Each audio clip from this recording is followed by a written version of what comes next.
আমি আপনাদেরকে চট্টগ্রামে এমন একটা রেস্টুরেন্টের সাথে পরিচয় করে দেবো যে রেস্টুরেন্টে আপনারা অনেক মজা মজা বিভিন্ন ধরনের খাবারগুলো ট্রাই করতে পারবেন, কিন্তু খাবারের প্রাইস অনুযায়ী খাবারগুলো মানসম্মত কিনা সবকিছু নিয়ে আমি আপনাদেরকে ডিটেলস একটা রিভিউ দেওয়ার চেষ্টা করবো ইনশাল্লাহ। পরে বলতে গেলে আমার এক্সপিরিয়েন্স ভালো, আবার একদিক থেকে এক্সপিরিয়েন্স আমার বলতে গেলে খুবই বাজে ছিল। হ্যালো এভরিওয়ান, আসসালামু আলাইকুম। কি অবস্থা সবার? আশা করি সকলে ভালো আছেন। আজকে আমরা মূলত গেছিলাম হচ্ছে কেস্ট্রল কাপে। এখানে মধ্যে ছোটখাটো রেস্টুরেন্টের মধ্যে তারা সুন্দর করে ডেকোরেশন করার ট্রাই করছে, কিন্তু তাদের সিট অ্যারেঞ্জ হতে শুরু করে সবকিছু ওভারঅল আমার কাছে অনেক বেশি সুন্দর লাগছে। এই রেস্টুরেন্টে মূলত 2 তলা বিশিষ্ট, নিচের মধ্যে তেমন একটা মানুষের ক্রাউড থাকে না, মূলত সবাই চেষ্টা করে উপরে বসার জন্য, কিন্তু তাদের নিচে ফ্লোরটা আমার কাছে মোটামুটি সুন্দর লাগছে। আর ফ্রেন্ড মিলি বসে এখানে রিল্যাক্সে বিভিন্ন ধরনের খাবার ট্রাই করতে পারবেন না। কেন পারবেন না আমি আপনাদেরকে একটু পরে ডিটেলস বলতেছি, বিকজ এখানের মধ্যে অনেক কিছু ইন্টারেস্টের বিষয় আমি আপনাদের সাথে আজকে শেয়ার করবো। এই বিষয়গুলো শুনলে আপনার রীতিমতো অনেক বেশি অবাক হয়ে যাবেন। আমি মনে করি যে একটা রেস্টুরেন্টের সিট অ্যারেঞ্জ হতে সব থেকে বেশি মোস্ট ইম্পর্টেন্ট। তার মধ্যে যদি আপনাদের রেস্টুরেন্টটা খুবই ছোট হয় এবং সিম্পল একটা রেস্টুরেন্টের মধ্যে যদি কয়েকটা সিট দিয়ে পরে যখন গেস্টরা এখানের মধ্যে বসবে, তখন যদি আপনাদের স্টাফরা আসে যদি বলে যে স্যার এগুলো আগে থেকে রিজিভ করা ছিল, এটা কি মানা যায়? আমরা একটা রেস্টুরেন্টে যাই মূলত বসে রিল্যাক্সে বিভিন্ন ধরনের ফুড এনজয় করার জন্য, কিন্তু যখন আমরা একটা সিটের মধ্যে বসি রিল্যাক্স এবং অন্য একটা সিটের জন্য আমাদেরকে আবার বলা হয় চেঞ্জ করার জন্য, সেক্ষেত্রে যদি আরো একটা সিট চেঞ্জ করতে বলে, তখন আমাদের আসলে আমরা ওই রেস্টুরেন্টে বসে যে বিভিন্ন ধরনের ফুড এনজয় করবো, তা আমাদের আসলে মেন্টালিটির মধ্যে তেমন একটা এনজয় করার মতো মুভমেন্ট থাকে না। আমি মনে করি যে প্রতিটা রেস্টুরেন্টে এসব দিকগুলো বিবেচনা করা উচিত, কিন্তু সবথেকে দুঃখজনক বিষয় হচ্ছে তারা আমাদের সাথে ওয়ান কাইন্ড অফ প্রতারণাই করছে। আমরা যখন 4 জনের টেবিলে মাত্র 2 জন বসে ফুডগুলো এনজয় করার জন্য ট্রাই করতেছিলাম, তখন তারা আমাদেরকে আসে বলে যে তাদের এটা নাকি আগে থেকে বুকিং করা, কিন্তু টু বি অনেস্ট আমরা ওখান থেকে অলমোস্ট 1.5 ঘন্টা থেকে 2 ঘন্টা বসেছিলাম এবং অন্যান্য গেস্টরা আসে ওইসব বেঞ্চগুলোতে বসে, কিন্তু তারা সেক্ষেত্রে তখন আর কিছু বলে না।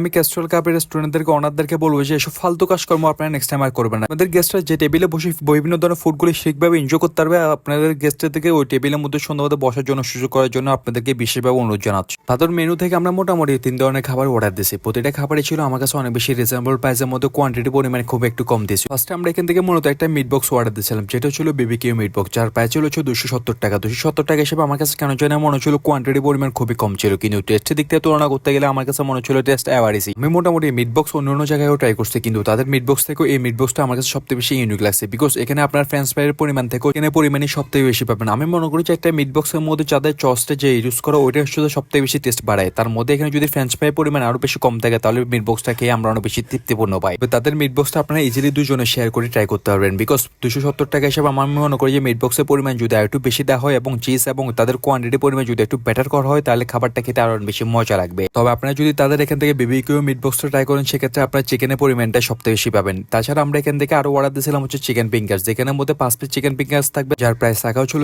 মূলত 220 টাকা। 220 টাকা এসে আমার কাছে মনে হচ্ছিল কোয়ান্টিটি পরিমাণ এবং সাইজের পরিমাণ দূরে অনেক বেশি কম ছিল, কিন্তু ক্রিস্পির দিক থেকে বিবেচনা করতে গেলে, টেস্টের দিক থেকে বিবেচনা করতে গেলে আমার কাছে মনে হচ্ছিল এভারেজ টেস্ট। তবে ক্রিস্টাল কাপের আরেকটা দিক বিবেচনা করতে গেলে আমার কাছে সবথেকে বেশি ইউনিক এবং ব্যতিক্রম লাগছে অন্য রেস্টুরেন্ট থেকে। তাদের প্রতিটা খাবারই আপনাদেরকে সুন্দরভাবে গরম গরম মেকিং করে পরিবেশন করা হবে। তাছাড়া আপনারা যখনই যে সব খাবার একসাথে অর্ডার দিবেন না কেন, কিন্তু তারা আপনাদেরকে একটা করে খাবার পরিবেশন করবে, সেক্ষেত্রে আপনারা প্রতিটা খাবারই গরম গরম ট্রাই করতে পারবেন। তাছাড়া তাদের চিকেন ফিঙ্গার্সের 220 টাকা হিসেবে আমার কাছে মনে হচ্ছিল প্রাইসটা একটু বেশি রাখলো, কিন্তু তাদের পরিমাণ এবং কোয়ালিটি যদি আর একটু বেশি বেটার করা হয়, তাহলে প্রাইসের দিক থেকে আমি মনে করি যে খুবই রিজনেবল প্রাইস রাখা হবে। কিন্তু তাদের পরিমাণের দিক থেকে যদি 5 পিস টাকা হয়, তাহলে 220 টাকা হিসাবে প্রাইসটা আমার কাছে ওভারঅল একটু বেশি মনে হয়েছিল। আমি অন্য জায়গা থেকে চিকেন ফিঙ্গার্সটা ট্রাই করছিলাম, কিন্তু অন্য জায়গার চিকেন ফিঙ্গার্স থেকে আমার কাছে চিকেন ফিঙ্গার্সটা একটু ব্যতিক্রমী লাগছে। বলতে গেলে চিকেন ফিঙ্গার্সটা আমার কাছে হামরি তেমন একটা মজা লাগে না। আমি মনে হচ্ছে আরো অনেক বেশি ইমপ্রুভমেন্ট করা দরকার, কিন্তু তাদের সব থেকে বেস্ট এবং ইউনিক আইটেম ছিল সেই কিকের ফালুদা। এটা আমার কাছে এত বেশি মজা লাগছে এবং এটার প্রাইস ছিল 220 টাকা। 220 টাকা হিসেবে কি পরিমাণ কোয়ান্টিটি দিচ্ছে জাস্ট দেখেন। আমি আপনাদেরকে কোনো খাবারই রিকমেন্ড করবো না,